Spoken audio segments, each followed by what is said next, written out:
Let's delve deeper into the durability saga between system RAM and VRAM on graphics cards, shall we? Why is one so tough as nails while the other is often delicate and prone to breaking? Truth be told, when we dissect each aspect, things become a whole lot clearer.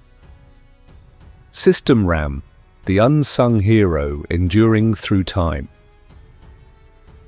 Let's kick things off with system RAM, those familiar memory sticks plugged into the motherboard, moderate clock speeds, stable operation.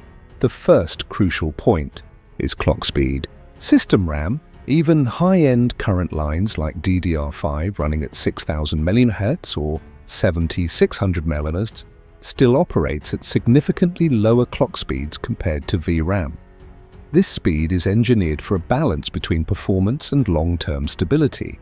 They aren't pushed to extreme speed limits, so the operational stress is considerably gentler. Cool operating temperatures. Precisely because the clock speeds aren't outrageously high, system RAM generates very little heat. You can easily verify this. Unless you're a professional overclocker, you'll notice RAM sticks are often equipped with only flimsy heatsinks, and many mainstream RAM lines don't even have them. And in reality, they operate perfectly. Temperature has never been a major issue for system RAM under normal usage conditions. Ideal operating environment. The placement of RAM on the motherboard also contributes significantly to its coolness. They are typically situated in a fairly open area, readily catching the airflow within the computer case. Air from case fans and the CPU cooler blows across them, helping to quickly dissipate any heat generated. This creates an ideal environment for RAM to operate reliably for extended periods. VRAM, video RAM. The shining star, but also fragile. Now let's shift our focus to VRAM, the dedicated memory found on graphics cards. This is where the narrative of temperature and durability becomes far more complex. Blistering clock speeds and massive bandwidth demands. VRAM, especially types like GDDR6 and GDDR6X, is designed to provide enormous bandwidth for the GPU to process graphics. To achieve this, they must operate at extremely high clock speeds, much higher than system RAM. The higher the speed, the greater the voltage required, and inevitably, the heat generated increases exponentially. The notorious hotspot. If you're someone who pays attention to component temperatures, particularly from the NVIDIA RTX 2000 series or AMD RX 5000 series onwards, you'll be familiar with terms like VRAM hotspot or memory junction temperature. This refers to the temperature at the hottest point of the VRAM chips, and it's frequently very high, in many cases even hotter than the GPU core itself. The VRAM chips have to work incredibly hard, continuously, leading to localized overheating, inheriting heat from the GPU and a confined environment. VRAM is soldered directly onto the graphics card's PCB, nestled closely around the GPU, another furnace. They often share the same cooling system as the GPU.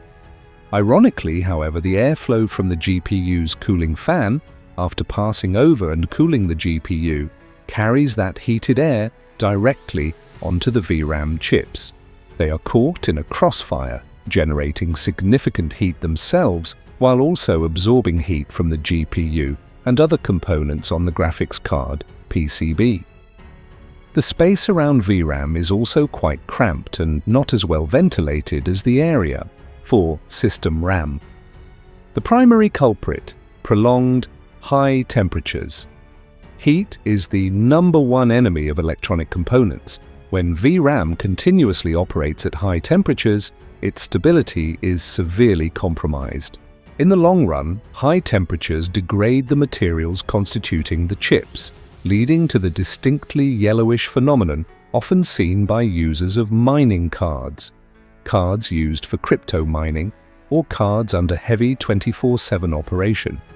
More importantly, high temperatures and uneven thermal expansion can weaken the BGA, ball grid array, solder joints, hundreds of microscopic contact points beneath each VRAM chip, connecting them to the board. When these solder joints fail, the card can exhibit artifacts, screen tearing, or even fail to display an image altogether. Continuous pressure. Unlike system RAM, which gets downtime, VRAM in demanding tasks like gaming, graphics rendering, or crypto mining must operate at near full capacity for extended periods, making it even more susceptible to heat-induced damage. Conclusion. In summary, the difference in durability between system RAM and VRAM primarily stems from operational intensity and clock speeds. System RAM runs at lower clock speeds, generating less heat. VRAM runs at extremely high clock speeds, generating tremendous heat. Thermal environment. System RAM is in an airy location, easy to cool. VRAM is close to the GPU in a hot and poorly ventilated environment, and also soaks up additional heat from the GPU. The nature of heat, prolonged high temperature, is the main cause of reduced lifespan and instability for VRAM. Therefore, it's no surprise that VRAM has become one of the more sensitive and failure-prone components on a graphics card, especially when subjected to harsh operating conditions. That's the price to pay for the top-tier graphics performance they deliver. If you enjoy this video, please like, share, subscribe and hit the bell to the later update from my channel. Thank you for watching till the end and see you in the next video.